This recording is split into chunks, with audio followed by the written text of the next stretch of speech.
fun time.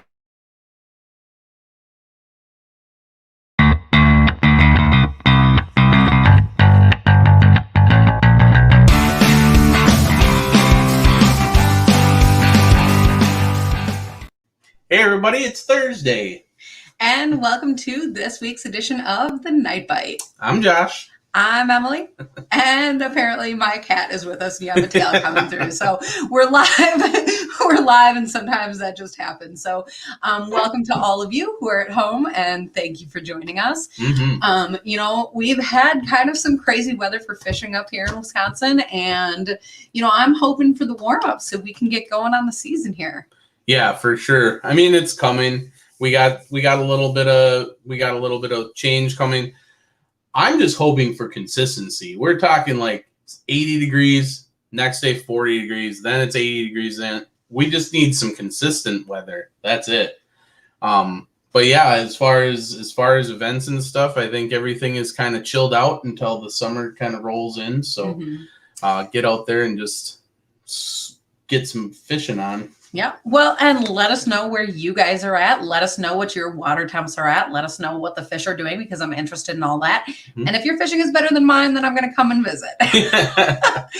I'm kidding. Maybe not though. We do have a really exciting guest here tonight with us. So let's bring him on. Hey, Chris. Chris Hello. from World's Worst Fishing. So thanks for being here. Good evening. Yeah. Oh yeah. Hey, thanks for having me. It's So speaking of y'all are wanting summer to come on, it's already here in North Florida, and it was like blazing hot last weekend, but right now it's actually really comfortable in my shop. So this is a good night to do this. So awesome. Yeah. Yeah, that is excellent. So you're mentioning that you're in Florida, but for people who may not be familiar with you or what you do, tell us a little bit about yourself. Yeah, so I'm from Tallahassee, Florida, which is right up north in the Panhandle. Born and raised here, and I'm still here. And I'm kind of known for making baits on YouTube. So my channel, World's Worst Fishing, I started that. This channel's actually been around since December 2016. And I didn't start off it with lure making, but I eventually got into that. And I then decided to dedicate my channel to promoting lure making, particularly soft plastic lure making, kind of promoting how fun it is, how rewarding the experience is. And, I've always said that it's the funnest hobby that an angler can have is tackle craft. Whether you're building rods, you're tying jigs, tying flies, carving wooded baits, or doing the softies. It's the ultimate form of expression for an angler. So I dedicated my channel to teaching and promoting soft plastics. And that's where I'm at now is, one of the best resources for that. So that's a little bit about what I do. I'm 34. I have 2 kids. I don't like my cats. I don't like laundry noise. And I love hand pouring. So that's it. Well, and along with loving hand pouring, you have some pretty awesome new shirts out. Is that true? Yeah, I'm actually not wearing one. I guess I should have. I'm actually wearing a Dead on Plastic shirt, one of my sponsors. So, but yeah, I have some apparel like a lot of people have, but I recently made one to celebrate the hand pouring lifestyle. So, Teespring link. Yeah. So I guess a little bit about that because we have quite a few people on here who have no experience at all with pouring plastics and may not know anything about that at all. So, people think all the time, you have your rod, you have your reel, your line. Sometimes that bait is like the most important part of your setup. Soft plastics is a huge go-to for that. And I think up here, especially ice season, our plastics look a lot different from what you use in Florida, but I think the basics there are still all the same. So as like the most general overview, what do you mean when you mean hand pour? Tell us a little bit about how plastics are made. Right. Well, I can actually go get some materials if y'all will let me go off screen. I have baits already made behind me, but I can go grab a mold and an injector. That'd be awesome. And just kind of give like a little crash course. Everything's out here anyway, so bear with me. Yeah. So for those of you that haven't watched Chris Jones on the World's Worst Fishing, I can attest, well, we can attest that it is probably one of the best YouTube channels to go if you're interested in making soft plastics. Or seeing how your favorite plastics could be made. Or just being entertained by an alternative fishing thing. Because, you know, we're all used to watching like a fishing show where there's somebody in a boat staring at their back and they catch fish. And we all like to see that. Like, we all love to see the fish catching. But this is another branch of that fishing that is very engaging. And Chris sets it up in a way that it's really fun to watch because you can see the details that he's putting in. You can see how he's doing it. And he's a very good explainer. Yeah. Person good that explanation. Yeah. So I mean, and I guess we'll get a taste of that right now. Yeah, sure. And is there a way? Is there like a chat or any way that I can read comments if we have some comments? I think I will put them up. So like it was Emily's birthday yesterday. So I don't know if you can see this, but our buddy Mark Torbett is watching tonight. He said happy birthday to my wife. So yeah, I see it when right there. When we do have comments, I can pop them in there. Very cool. All right, so a crash course in soft plastic lure making. So whenever you go to the store and you buy that bag of Zooms, Yums, or Gamblers, or oh gosh, I mean, just pick your poison.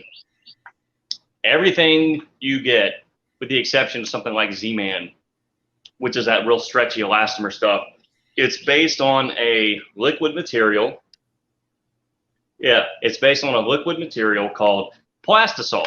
And plastisol is a polyvinyl chloride polymer compound using petroleum products that are known as plasticizers. So you have a resin and a plasticizer, and the plasticizer is what gives it its flexible functionality. So you have this milky white substance called plastic, okay?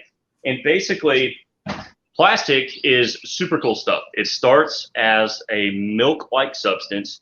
You then have to chemically alter your plastic, okay? And the most common way to do that is to heat it up in a microwave. It is heat activated.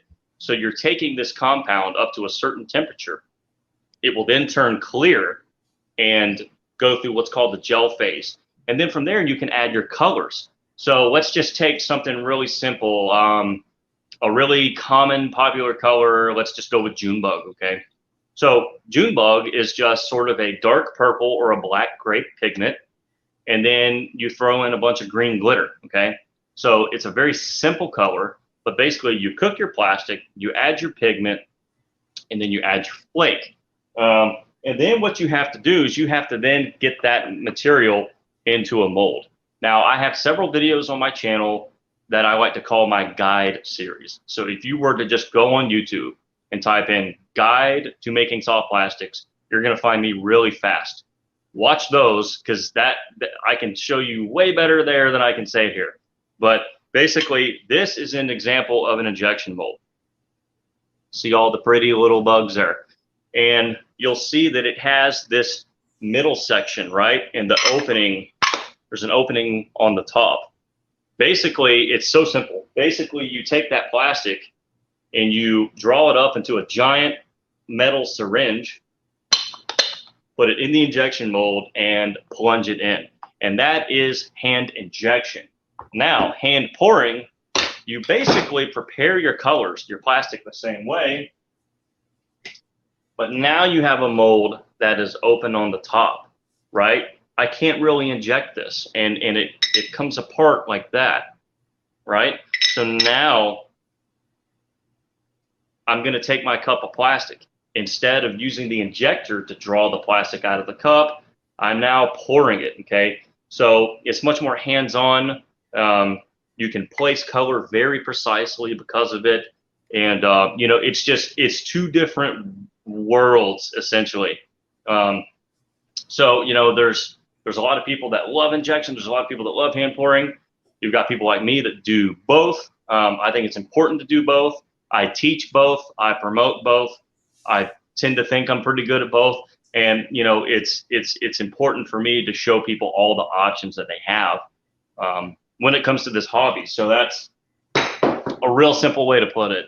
So if you want more information, I'm your guy. So well, that's how I and would as put it. far as those molds that you're showing us, and this is like a super generic statement for the people at home that maybe aren't familiar, when you have a hand pour situation, it tends to be a larger bait. Think big bass bait, northern pike, maybe ocean fishing, whatever you're doing down there. Yeah, a lot of swim bait stuff.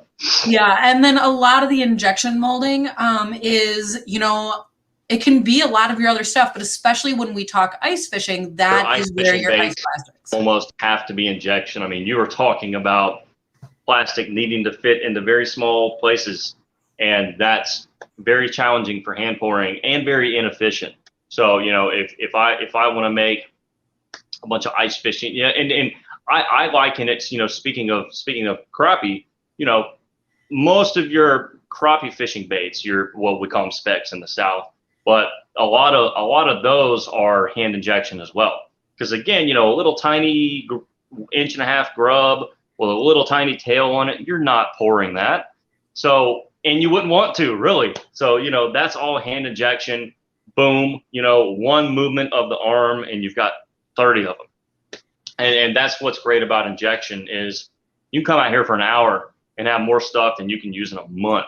Yeah. So that's what's so fun about the hobby. You can get really artsy with it and get out your airbrush or your hand pouring and spend 2 hours on 3 baits, or you can spend 1 hour on like 300 baits depending on what you're making. So. And then we have a question here from Mark, but I'm going to kind of make it a 2-part question because I have a question with it. So Mark's question is, does one give more action than the other? And I'm pretty sure he means hand pour versus injection. Right. So if you had the exact same plastic in both, is there a difference? But then if you could also speak on, maybe why you would choose one type of plastisol over another. Yeah. So, all right, let's say... All right, so let's take this swim bait. Yep. Sorry. Yeah. Let's take this swim bait right here. This is a 5-inch paddle tail swim bait, boot tail swim bait. This was hand poured. You can tell there's a couple things going on there that you really can't do with injection. However, if I had this exact same mold in injection and I actually injected this bait, would it perform differently in the water being hand poured versus injection? Absolutely not. I have seen no discernible difference whatsoever in terms of the functionality of your bait. So for example, these stingers, as I like to call them, okay? This is an injection mold by Angling AI. It's a beautiful creature bait mold, okay? That's injection, all right?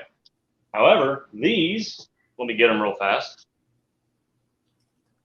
This is a similar style mold, okay? This is our new Ginger Ninja mold, right? So a similar shape, size, and profile bait. They're going to do the same thing. This one's not going to perform different other than the fact that it's a slightly different mold. Injection versus hand pour in terms of the way the plastic's going to actually perform, I've never heard anybody say that there's any difference. So that's actually a really interesting question. Most people don't ask that. I can take my injection swim bait molds, run the same color as I will in my hand pour molds. They're going to do the exact same thing. They're going to catch the exact same fish. I would say with hand pouring, you can pour more detail. You can pour a little bit more realistic patterns. And that might be the difference, is the realism of the pattern, not the way that the plastic is reacting because it was injected versus hand poured. So, yeah. And so with that, then how do you choose the plastic that's right for you as a bait maker? Well, so it depends on the bait, right? If I'm making little finesse worms, I'm going to choose a very soft durometer plastic. So my Plastisol sponsor that sponsors my channel is Dead On Plastics. Wearing one of their shirts. That's their logo right there. They make a lot of very user-friendly Plastisols for the home bait maker, for the hobbyist small business bait maker. And a lot of the emphasis that they put on their product is durometers. So I can go to Dead On Plastics and get my finesse blend. I can get my worm blend. I can get my firmer blends for larger swim baits or like a frog. I can get really firm blends if I want to make like a giant swim bait or something that's just not going to tear up. And that's kind of how I choose things. So for example, I'll just show you real quick. These creature baits, okay? These little 4-inch or however big these are, creature baits are poured with a softer plastic than this larger 6-inch swim bait. 2 different durometers. Now, you could get away with using a firmer plastic on the creature bait. However, I would not want to use a softer plastic on a big swim bait. This took a little bit more effort to make. I'm selling, it's more expensive to buy. So I don't want to send my customer an expensive hand pour swim bait that's going to just tear up like a Yamamoto Cinco. So, you know, I choose my durometers based on application. And that's something that's really interesting as far as, you know, even relating to if it's an open water bait up here or even if it's an ice bait. There's a lot of times where, you know, in ice fishing, I want to say, you know, the molds available are only so many. You know, I mean, there is a good diversity out there, but, you know, there's some favorites that pop up again and again and again. And it's awesome that people go and buy from the small companies, but that's one of the things that truly sets them apart is, you know, which plastic they use, what blend, how they do it, because that's the kind of thing that does affect the action to the bait. Yeah, you know, and I'll say I don't own any ice fishing molds. It doesn't exist in Florida, number one. So therefore none of my customers are really coming to me for ice fishing because anyone that anybody that finds me now knows a little bit about me from the YouTube stuff. So they probably know that I'm in Florida. So I have received 0 out of 0 requests for ice fishing baits. Therefore, I don't have any molds. So I don't have a lot of experience talking about ice fishing baits. Sure. I know a lot of those molds are pretty similar. There's only so much you can do with them. But I mean, you can make a little tiny fluke or a tiny swim bait or a tiny grub or what looks like a tiny Ned. I don't know how many more things you can really scale down that would really work. So, you know, I don't think you'll ever see as much creativity and variation in your molds as you would for, you know, more mainstream bass fishing. So, but I tell you, a lot of people that make ice fishing baits, they have a lot of fun because the cavities are really high count. So like one injection, you got like 60 of them. And that's cool no matter what you're making. Like to pull off a string of baits, and it's like I have a month's supply of these now. It's super fun. I mean, that's how it is with panfish molds. You know, you get 30 grubs, and you only used half a cup of plastic. So it's super fun stuff. I don't have a lot of experience, or actually I have no experience doing it, if we're being honest. So if you want to learn how to make ice fishing baits, I'm not your guy.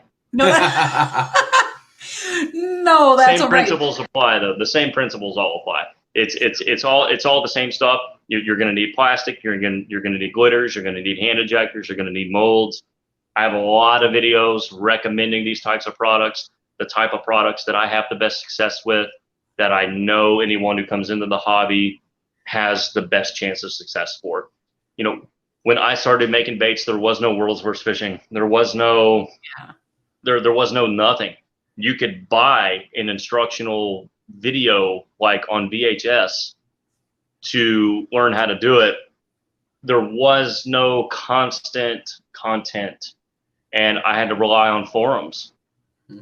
And the learning curve is so much faster now. So, you know, anyone who wants to start, they can spend a couple days watching some of my content, and they should feel completely confident that they know how to start doing this if they want to make the investment. Well, and that's a good that's point, a luxury because, I didn't have. So. Well, that's a great point to make, because we did start watching your Getting Started series, and it did make us confident enough to make the investment. But the other thing that I'm going to say is that it really helped bridge the gap between the having to figure out what works just generally So I was able to skip that part and start the experimentals phase. So when you're talking about some of these smaller plastics, that's a lot of what I'm pouring right now. And I've figured out that like aluminum craft rods that you get off of Amazon, if you can find the right diameters of those, cut them down, you can do core shots and make extremities different colors, just and using pins and knowing how that air gets pushed out of the plastic. And so it allowed me to do more of the, I don't know, fun part of it than learning having to learn the fundamentals by burning my fingers and like burning plastic, you know. And so that's a great resource to have. When my family and I made our first investment, we spent about $500 with some lure craft, and I wasn't even sure if I had bought all the things that I needed.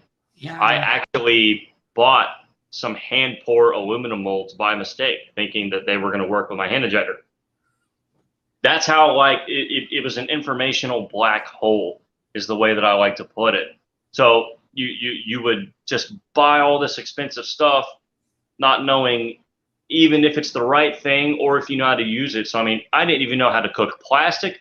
I didn't know that you were supposed to stir the resin off the bottom at first. I mean, that first 5 gallons was completely wasted. Just I got not a single good thing out of my first 5 gallons. Not a thing.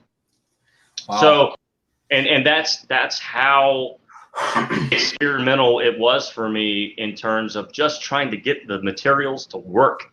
You know, how does this hand injector work? It's like, oh, the plastic sets up that fast, or, you know, over burning a lot of it, scorching glitter, scorching my colors, not knowing anything about how to inject a mold, you know, do it slowly, hold some pressure. None of those things were relayed when I started. So, you know, I can say I literally had to do it the hard way. And whenever my channel started getting some traction, I said, I'm about to blow this up and really show people the right way to start, at least what I had developed as the system that works for me. Here's some things that they need to know. Here's some safety things they need to know. You need to mix the plastic, cook it properly, et cetera, et cetera, et cetera. Here are some popular colors to start with. What really put my channel on the map was I did a series called Popular Colors, and I did a ton of Popular Colors videos.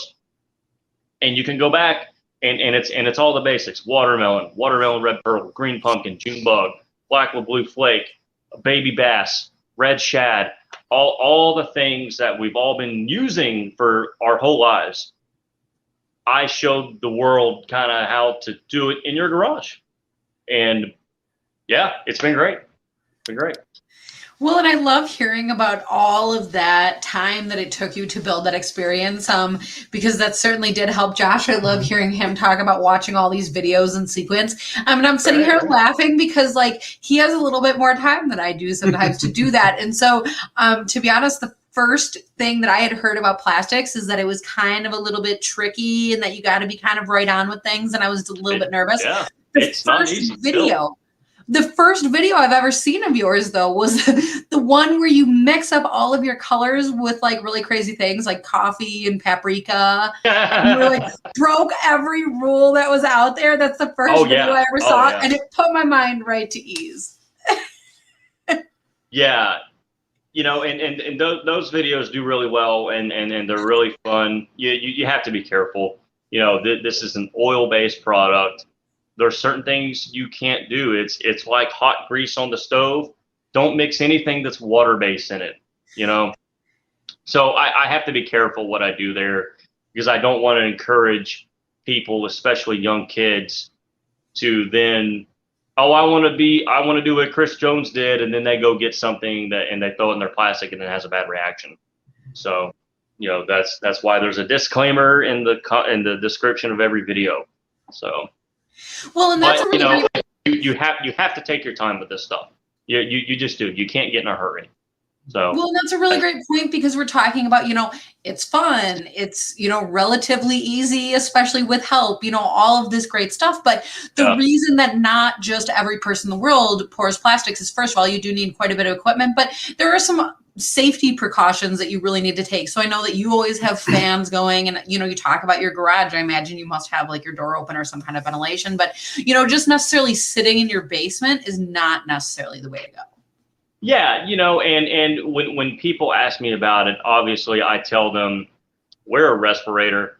I've been doing it a long time. I'm using a plastic that does not contain any harmful phthalates. It's still not a good idea to just sit around and breathe the stuff in. You at least want to work in an open setting where you are ventilating fumes. Some people have to work in an enclosed environment, particularly if they're up north and it gets very cold. That's really difficult to work soft plastics in. So, in that case, I tell people run a hood similar to like you would see in a restaurant over the oven that literally sucks fumes right on out, or wear a respirator. And gloves are a big deal. Don't ever do this in open-toed shoes. You will spill a cup of plastic. You will knock one over, and it will run off the end of your table. And if your feet are down there, you're going to the emergency room and you're going to have skin grafts maybe. So it is very dangerous inherently because you're putting hot plastic under pressure. So, I'm so glad to bring so many people into the hobby, but I'm always scared to hear that story. Oh, somebody had an accident. And you can't get in a hurry.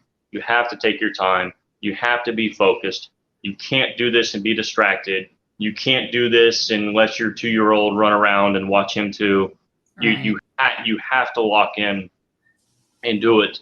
And that's the thing.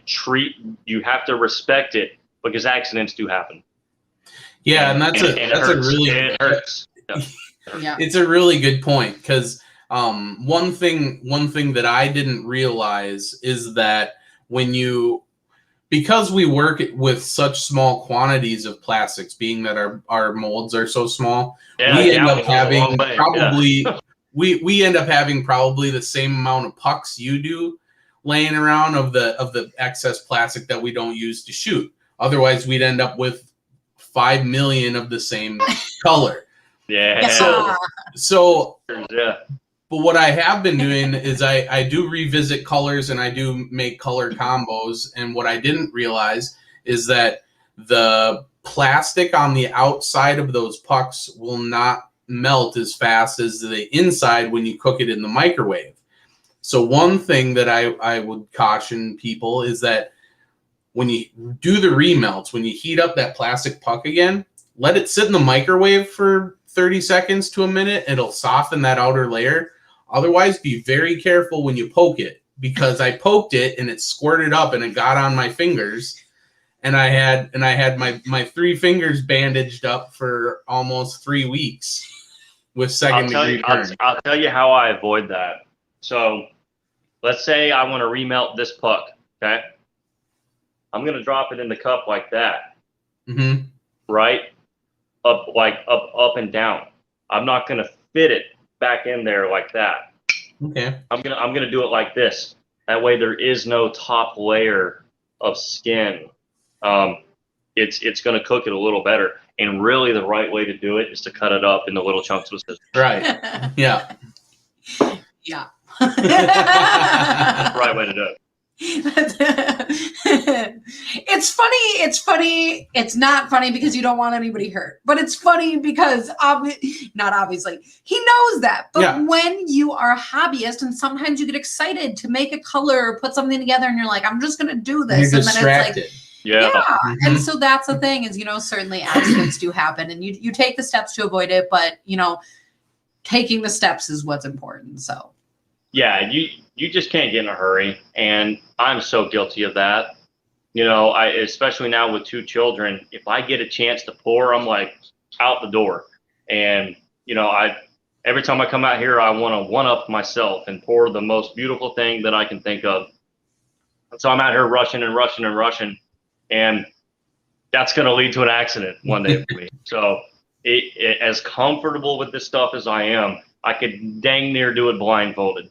But accidents, you just can't get in a hurry, and I'm guilty of that for sure. So. You're talking about being guilty of that, but it seems to me like you are a super patient person because, you take all the time, you hand pour some of the most magnificent baits that are out there. I mean, like, for people that don't know, I mean, just quite frankly, you put art into baits, like as much as can be done, so I think that's one of the other huge differences between a commercial bait producer or somebody who is just pumping out a lot of baits. Ice plastics, you can't do a lot, you push out colors, but you have some really great, not enough room to work with in tiny mold. You have some really great molds for some really fabulous patterns. Yeah, so I'll show you these. I showed y'all earlier before we started. So Angling AI Molds and I launched a hand pour creature bait mold. Kind of for that reason, was to give the artist a smaller hand pour mold to sharpen their skills. Not to mention, it also makes a bait. So we developed this mold right here. We call it the Ginger Ninja, okay? And here it is up next to my finger. Here's the tail. And you can see sorry, I just got a text there. You can see I put a lot of color definition in that. There's a lot happening. Even the center of the belly is orange, and the capsule around it is different colors. Every black spot there is individually hand poured out of a Pyrex cup, all these different lines. So you can do a lot in a small space. And the reason why I'm doing this is to hone my craft. If I can place color precisely in this, okay, it's going to make it that much easier to place color precisely in a larger mold. So a lot of my bread and butter are my hand pour swim baits. I take a lot of pride in my ability over many years of practice now to really make things that look real, to blend colors naturally, to build colors naturally. I've developed some really cool hand pouring techniques and methods and blending methods to try to make something that looks very unique to me. As soon as people see it, they know I made it. And it's important to develop an identity, I think, as an artist, as a bait maker. So, hand pouring a mold this size, like the 6-inch AI, and there's even molds a lot bigger than this one. But this allows me so much room, and this is a more simple color. I don't have one of my whack pours right now. But, hand pouring allows you to basically think like a painter, think like an airbrush painter or a traditional painter. You can place color wherever you want, and you can do it in a way that it creates a pattern. It creates realism, and you can layer colors. It's just a wonderful thing. So I spend a lot of time doing that, and it's where I've really found, I think, my potential. So, for better or for worse, but man, it feels so good to just come out here and run 200 worms, just one color, just boom, boom, boom, boom, boom, boom, boom. That's still, I love it. There's not any part of this that I don't like. That's what I'm getting at. Yeah. Well, and I gotta say, even the cleanup is like mostly fun and easy because that plastic just kind of peels up or rolls up from any surface. And just wipe down your table. Yeah, it peels out of the cups, It's your floors that get real bad, all the little plastic pieces that fall, they all wind up on the ground. And so I have to like brush out the floors. I take a blower and just blow out my whole garage. So I do this enough that my garage gets pretty nasty from time to time. So if it was once in a while kind of thing, but I'm out here every day if I can be. Sometimes that just doesn't happen. I got kids. So. Yeah. There's do you ever get to get out fishing then? Yeah, I went fishing 3 weeks ago, and I consider that to be pretty recent. Yeah. That's how bad it is. Yeah. But I think that's a cool thing. A lot of people can really relate to that. families, there's stuff going on, spring is happening. And that's kind of what's nice about watching your show, is that you're able to show us those different things. We can think about how that applies to fishing. But it's fun to watch. So that's what gets us. Thank you. Yeah, I've put a lot of time into this project. I mean, it's a week to week commitment for 4 years now. And when I caught COVID, I wasn't able to film, just coming off my Michigan trip. And, that really killed my analytics there for a while. So I'm still trying to build back my YouTube analytics to where they were before getting sick. But, I've dedicated a lot of hours every week for 4 years. So for what it's worth. So. Yeah. Well, and I'm actually pretty convinced that you must have quite a few people watching your videos that maybe aren't even bait makers. Yeah. It's a really satisfying thing to watch. You always kind of mention about mixing up the plastic. And if you don't know what I mean, then I urge you to go and check that out, because, the color mixing process is really a fun, creative process, even cool. Watching it from here. Yeah. Watching the color come to life it's like watching a star be born. It even if it's something I've done 1,000 times, I've probably made Junebug more than anything else. And every time I mix that color in and that flake in, it's wonderful. There truly is something mysterious and ooh la la about it.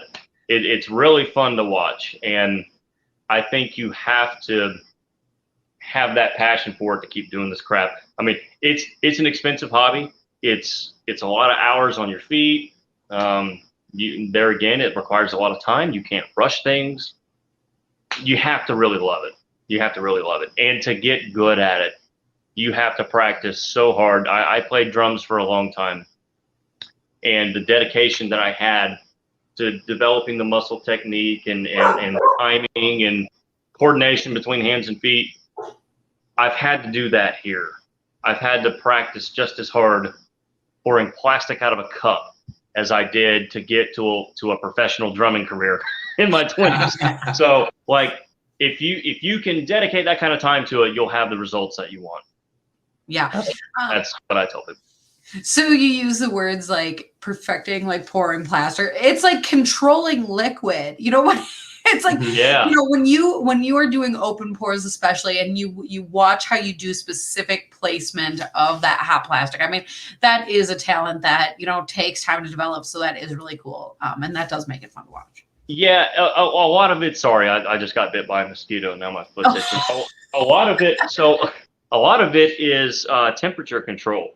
So depending on the viscosity of your plastic, like when your plastic's really hot, it's going to flow way too fast out of your cup, right? So I actually try to pour things very cold. That way that plastic flows a little slower and I can manipulate it how I want to a little bit better. And not to mention, when the plastic is a little colder, it's also going to flow thicker, which means that layer is going to be thicker. There's more color saturation. So sometimes whenever I'm pouring, I'll get the mold out here. Sometimes whenever I'm pouring layers in a swim bait, I'll actually vary my temperatures based on the saturation that I want. If I want one layer to be more see-through than another layer, I'll pour it hotter because it's going to run thinner. Therefore, you're going to see through it more. So all these factors have to play in all at once to really, I think, make something great. And it's very precise placement. It's understanding of temperature. It's understanding of color saturation, color building, and it's just a nightmare actually if I stop and think about it. But it's years of dedication, and I had a goal a long time ago, and I said I want to be able to pour like this, and I'm just about there. So it's fulfilling to work hard at something and then start seeing it pay off a bit. And so whenever I'm pouring those really, really intricate things, those are some of the things I'm thinking about: is saturation, temperature of the plastic, obviously placement of the color, and then is this even going to look good? So there's a lot to think about. So if y'all have not personally tried the hand pouring stuff over at Crappie Junction, definitely give it a shot. Well, and that's funny that you say that, because I actually did do a little bit of that in an injection mold. Yeah. She has a little frog, a 1.5 inch frog, and I had to make something called a wood frog we have up here, and they're about 2 inches to an inch, and they have just little dark stripes on their eyes, and that's really all it was. So it was just 2 colors. It's not anything super amazing, but it turned out pretty good. But to do that precisely is still very difficult in a small space. So yeah, I mean, anytime I see something that's been hand poured really well, I understand the dedication that person had. Even if they're not very good at it yet, even if they don't really have their color saturations looking very natural. See, a lot of people, they oversaturate things, and it looks like it's colored in crayon, like super saturated. There's no see-through properties to it at all. To me, what makes a very realistic bait is the colors all working nice together, and you can only do that if they can play off of each other. If your black is super saturated and your orange is super saturated, you're just going to see where they meet. They're not going to blend. There's going to be no light refraction, and that's a common mistake. Is people might pour a really good pattern fundamentally, but the color just looks it looks fake because it's oversaturated. And once they do it enough, they'll start learning their color building a little bit more. But first, you have to learn how to fundamentally pour, and you're always gonna have those color mistakes, I think, when you're new. Mm-hmm. Yeah. I sure know I did. So, this is a whole bunch of bait and fish talk. And the crazy thing about it is this is the perfect reason that you seek out, one of the smaller bait makers, because, some of these big companies, they put thought into new products and stuff, but at every single bait that gets made, these smaller companies, these individual bait makers, all these people out there, I was going to say all these guys making baits, maybe it's ladies too, all these people are out there, and they do truly care about the baits that they're making, and so that's something that's important when I'm catching fish, and I hope that they love my bait as much as I do, because I want to catch those fish. So, one more question. Do you sell all of your fantastic baits that you make? Yeah. So I actually have a video going up later tonight. It's a behind the scenes look at my operation from a bait company standpoint. So it's not me showing you how I do the bait making itself, but more a day in the life of me making some stuff, offering up for sale, printing shipping labels, taking it, So I do sell my baits. It's just on a very limited basis. So one of the questions I get is, hey, I saw you on YouTube. How can I buy some baits? And unfortunately, in a lot of cases, they can't, because I only get so much time out here, like we've been talking about. So basically what I'll do, let me grab, let's say I do a set of these, okay? Let's say I've got 40 minutes, which is about what it would take me from complete start to finish if I didn't have any of these colors already made. It would probably take me 40 minutes to pour 6 of these with that little hand-poured shad dot, and to really do it right, to not rush things. Let's say I have 40 minutes and I'm like, oh, I want to go make some swim baits to sell. Hey, let's go out there and make a few bucks today. I would then take a picture of those baits and post them on my Instagram account, and basically just whoever wants them, message me. And so it's what's called as the bait drop model of business. I basically make a sales post and say, hey guys, here's what I have to offer. Here's what's available right now. And whoever messages me first gets them. I don't have time to take orders. I certainly don't have time to take everybody's order. And so I don't take any, because it got to a point where I had to play favorites. I had to tell 10 people no, but one person yes. And that just didn't really feel right. So I basically just had to shut my website down. The website's still there. Like, that's my bait company. That's my logo. A lot of people have stolen my logo. But so like, you can still go to the Land is the Limit website and see what I used to have for sale. You know, it's basic injection stuff, but you could place an order and I had to make your order. And it got to a point to where when the YouTube channel started getting a little bit of traction, I got way too many orders. Like, as a guy that was working full time, recently married, all of that, I was just like, I can't do this anymore. So I had to shut the website down, essentially. You can go to it, but you can't actually order baits from it. And then I had to stop taking orders. I was getting so many messages, emails and Instagram messages, you know, people asking, hey, I want 1 bag of watermelon, 2 bags of June bug, and 3. It's like, that's a lot of color building just to get one little $4 bag and a $5 bag and a $6 bag. I had to cut that out, and then I had to stop taking orders. So yes, that's the long answer. The short answer is yes, I do sell some baits. It's on a first come first serve basis, just whenever I have time to make something. And I've become sort of known for the high end hand pour swim bait thing, for whatever that's worth. I enjoy doing them. You know, I can sell them for a lot more money than, say, a pack of worms. So, you know, a lot of times you see the swim baits for sale. You know, I helped develop and launch this mold. It's a bait I'm really proud of. It's tied to me personally in a way in my channel. So I sell a lot of these, but that's my answer. Yes and no, sort of. Yeah. And I wish everyone who wanted to buy something from me could. And I'm unable to do it.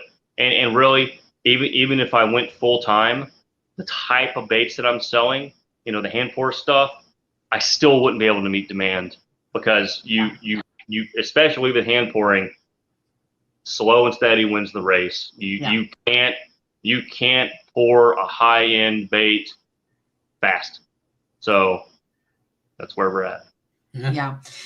That's good points. For the people who want to watch your different social media accounts, you know, for videos or maybe to see if baits are being posted, can you remind us what those different accounts are?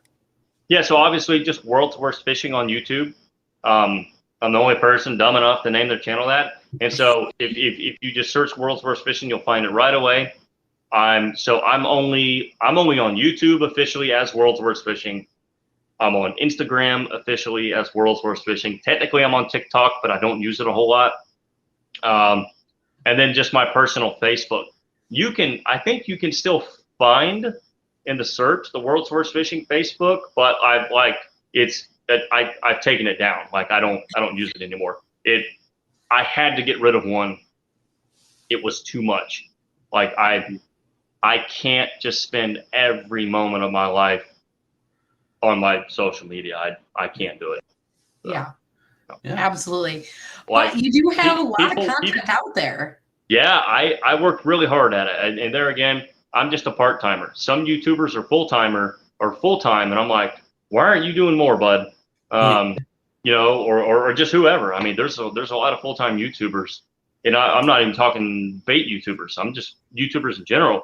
And I'm like, you could be doing a lot more things that I'm trying to do. So, you know, there's a lot of opportunities it's given me. I've had to turn a lot of them down just because I'm choosing to continue my day career. You know, I like my job. I like the benefits that it gives me. You know, I was born with a heart condition, so health insurance is really important to me and my family. And now I have 2 children, so playing around on YouTube without like a job is not. No way. Is not for me. Not any time that I can foresee. So. Well, I love the videos, so keep them coming. I know a lot of people are loving them. Yeah, we're not stopping, at least for a long time. So one day I'll have to give it up. One day I'll be like, I'm just done. I need to go sleep. So yeah. That's awesome. Well, and I can't wait to see what's coming out tonight. So we'll definitely be watching, and hopefully, so it's 8:50 Eastern time. So if I put the video up in the next 20 or so minutes, that's like perfect viewing hours for other parts of the country. Because like what I think is late over here, I have to remember, putting a video up at 10 p.m. here really isn't all that late for the majority of people in the world. So we're on that Eastern time, and I don't really think about what time it is in Aspen, Colorado, or Sacramento, California. So actually, I had a question. Where are y'all located? Wisconsin. Okay. Yeah, we're near Green Bay. Okay. So where do y'all think Aaron Rodgers is going to wind up? Well, Crazy, that's a funny question because we really don't care. We don't have time for sports. Because is the answer the lake? Because otherwise, I'm not sure. Well, that's my Sunday football is spent in a boat. Well, you are a man after my own heart. Just that's the big news coming out of Green Bay, I guess. Yeah. There's trouble at Lambeau Field, and I think he's a very coddled prima donna who will never win another Super Bowl. That's what I think. He has a very crap attitude, and I wish him all the worst professionally. So other than that, great guy. Yeah. Well, hey, y'all, thanks for having me. Yeah. If you don't mind, after this is done, like send me a way that I can like watch this again, or we're gonna talk to you. Or try to post it maybe to my channel. So. Yeah, that's perfect. So, to the people at home, thank you for being here. We'll catch up with you, so don't hang up quite yet. But otherwise, for everybody at home, thanks again for joining us on this edition of the Night Bite. Night, everybody.